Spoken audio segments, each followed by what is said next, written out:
Good morning, I'm Maddie Jansen, and this is the podcast of 17 News at Sunrise. It's everything you need to know to start your day in about 15 minutes. Working in the spirit of the Golden Empire, this is 17 News at Sunrise. Good morning. Right now at 5, breaking down the president's guidelines for reopening our economy. When could phase 1 begin? We'll have the latest. Feeding those who fight to keep us healthy. A look at the local restaurants stepping up to do that and how the initiative is also boosting local business. And the unique way a local assisted living facility is helping residents see their family in person while protecting the vulnerable population. This is Friday, April 17th, 2020.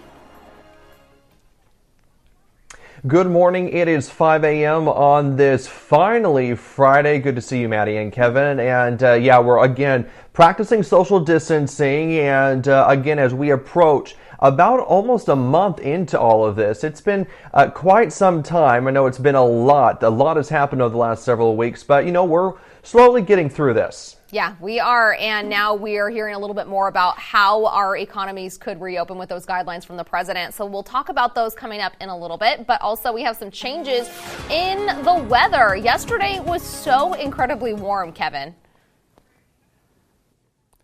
Yeah, it was warm. In fact, we were 10 degrees off the normal. We should be in the 70s this time of year. We hit 85 degrees. That was the high in Bakersfield yesterday afternoon. Again, we should be right around 75 this time of year. Our record of 97, that was set back in 1947. Let's take a look at our drought monitor, and that came out yesterday as well. And the good news with all that rain that we did see, it has taken us officially out of a drought. We're not even in a dry period right now. So that is a good thing for Kern County. Let's look at the satellite and radar, and you can see here we've got plenty of clouds, no moisture pushing in just yet, but we will be watching for a little bit of moisture to move on in, and we have a chance of a thunderstorm that could develop this afternoon as well. So that's something we'll be watching for. 60 degrees to start off your morning here in the Bakersfield area under a calm wind. As we take a look at the hour-by-hour forecast, by 7 a.m., mostly cloudy, 59. There is a 50% chance of showers to move on in throughout the afternoon, and again, a slight chance of a thunderstorm to go with that. We'll be right near 73 by 3.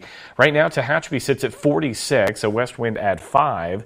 And as we take a look at the hour-by-hour for the Tehachapi area, 40s to start and then 50s this afternoon. And you also have a chance of showers and thunderstorms. But how long will it all last? I'll talk more about that coming up in just a little bit. Maddie?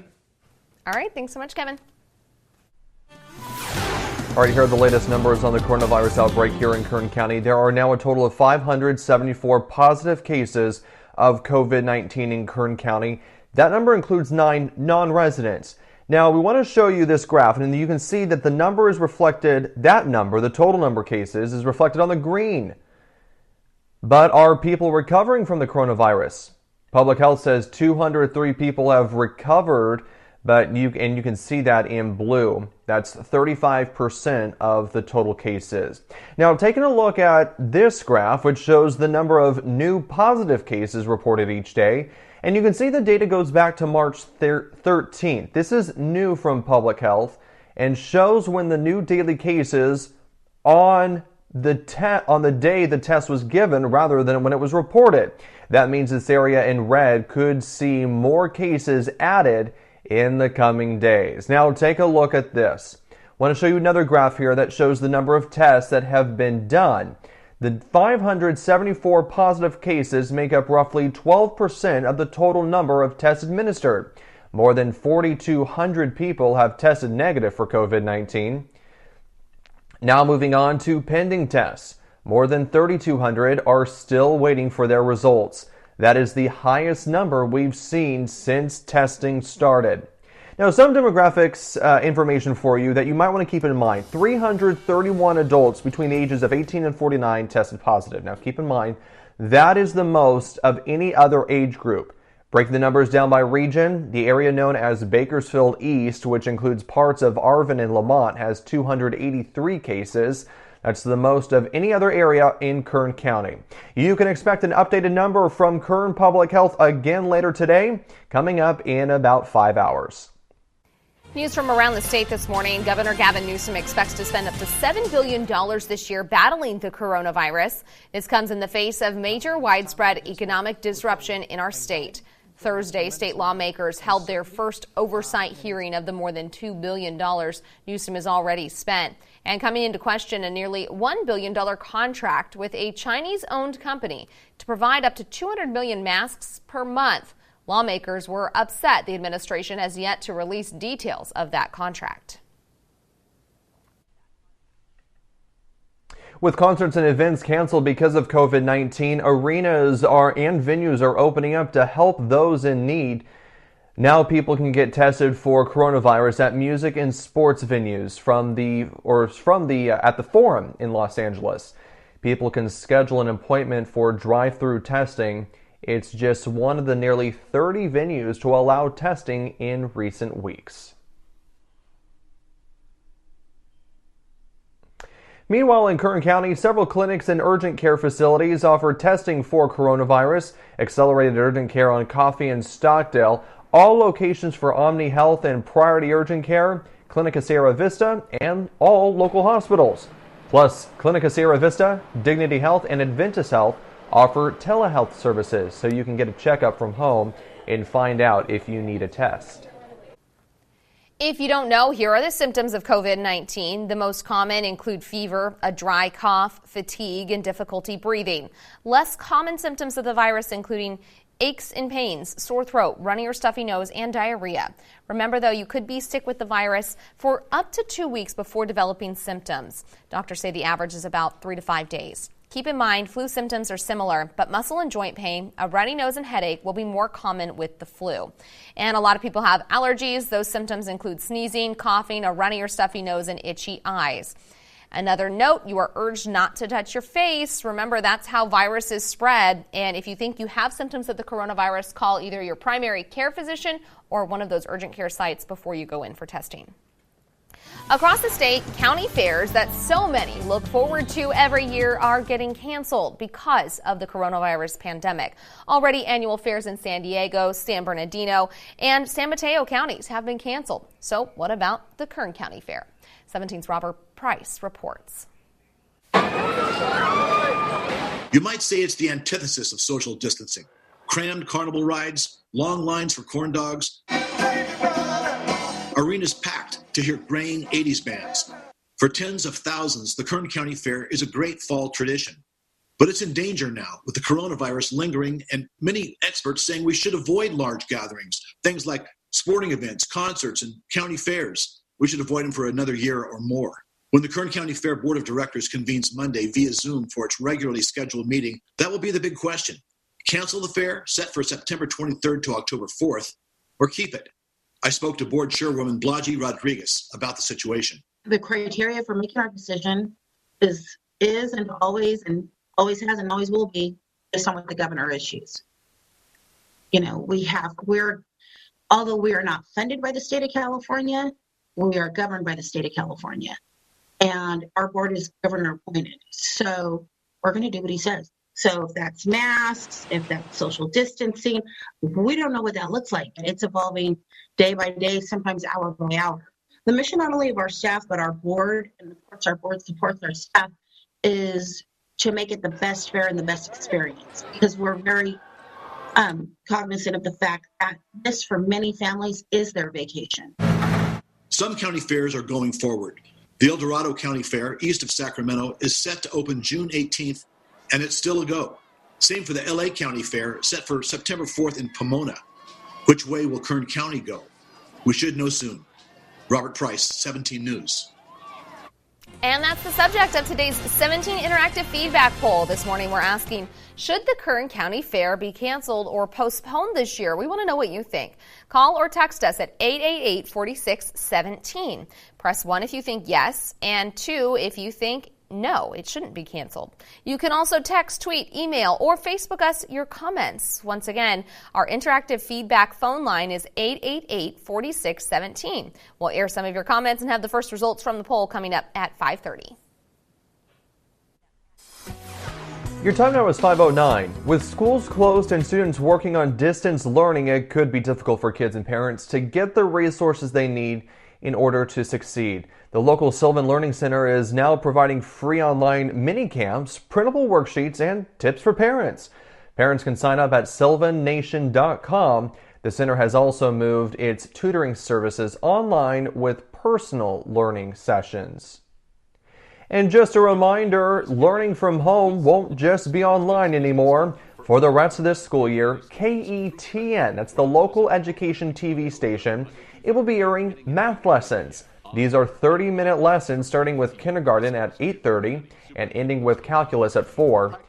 And students will be able to call tutors during the show. You can find the full schedule plus the channel listings on the superintendent website. That's kern.org. For the 8th year in a row, the Bakersfield City School District has been honored with a music award. The National Association of Music Merchants says the district demonstrated outstanding achievement in its efforts to provide music access and education to all of its students.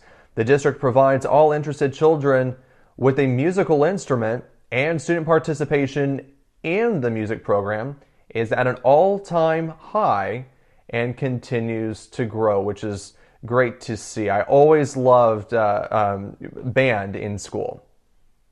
Me too. I was a clarinet player for years. All right, 5:11 now. The Sikh Riders of America are stepping up to help those on the front lines during this pandemic. The nonprofit is handing out face shields today to those who need them most. About 1,000 will be handed out to KCSO, another 1,000 to Kern County Fire Department. Sikh Riders of America has around 5,000 face shields. They'll also stop by Rosewood Retirement Home to give face shields away there as well. Sikh Riders says that if you're part of an organization that needs PPE, feel free to reach out to them. That's pretty cool. All right, the time now is 5:11, feeding those on the front lines.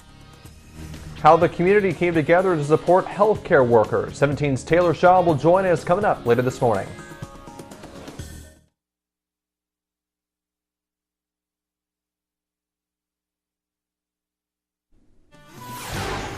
Welcome back. KGT is teaming up with Adventist Health Bakersfield to highlight the many inspiring stories here in our community. Lives are transformed every day by people here in our community who care, taking action to better the lives of others. And today, we highlight members of our community who've come together to feed our frontline workers. 17's Taylor Schaub explains. Well, good morning, Alex. As our healthcare community works day and night to fight the spread of COVID-19, a few giving members of the Golden Empire are stepping up to make sure their basic needs are met. The fajitas have been fire broiled, packaged with a side of potatoes and loaded in the truck, ready for transport. It's the least we can do, we feel. But these meals, courtesy of Chef Lino's and other local eateries, aren't going to your average customers. We've done 670 meals. By the end of next week, I think we'll have delivered 1,000 meals to area medical staff and first responders. It's all part of Food for the Front Lines, an initiative started by Assemblyman Vince Fong and George Hayes of Jim Burke Ford. The pair wanting to provide local restaurant support while nourishing our local heroes. This seemed like a really unique and simple way to help support some of these businesses so that they can be here when we're all ready to go out and enjoy the sunshine and have a nice meal. Running solely off donations, all week they've been feeding those who fight to keep us healthy. It's really been a lot of contributions from, people like you and me that happen to have the means to give $10, $15, $20. One of the beneficiaries was Debbie Stone, who said there's only one word to sum up a gift of this size. Amazing. It makes it, we're here to help the community, but it's always nice to get a big thank you back. Hayes reiterating that point, calling this the ultimate display of Kern's giving spirit. And we've been amazed at how much we've been able to do, and it's not because we're doing anything special, it's because people are stepping up and see the value. If you're interested in donating to Food for the Frontline, you can head to kgt.com and click on our hot link icon. In Southwest Bakersfield, Taylor Schaub, 17 News. All right, Taylor, thanks so much.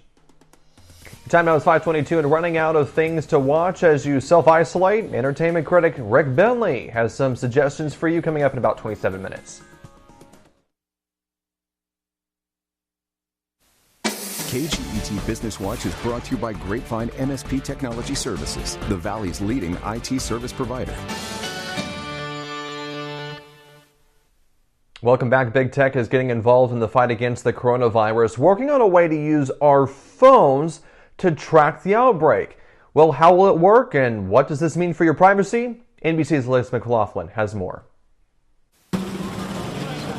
Smartphones could soon be a tool in tracking the spread of COVID-19 as Google and Apple work together to enable digital contact tracing. Contact tracing is a core public health function in the United States. Traditionally, contact tracing is done manually. The labor-intensive process involves identifying those infected, finding out who they've been in contact with, and encouraging those people to isolate or get tested. We do a lot of work getting patients in, whether it be phone calls or field visits. Now, Google and Apple aim to make it easier. In May, they'll push new software to all Android and iOS devices, allowing Bluetooth signals to track if a phone's been in close proximity to someone who's infected. And then it will warn anyone who was around you that they may have been exposed in the last 14 days. The companies say its tools won't identify particular individuals, but would make it possible for health officials to contact them. This week, both Apple and Google assured governments would not be able to require its citizens to use the software. Users would have to opt in. I think that they really need to convince people that they are doing the right thing here, and it's going to be tough. For it to work, trust and wide adoption would be necessary, not to mention better access to testing. In the U.S. right now, we're doing about 150,000 tests a day. So we're orders of magnitude away from where we need to be able to do something that comprehensive and that aggressive. Ambitious efforts facing enormous challenges in the fight against COVID-19. Liz McLaughlin, NBC News.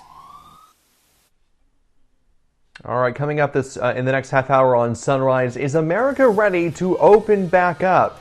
Details on the plan from the White House still ahead.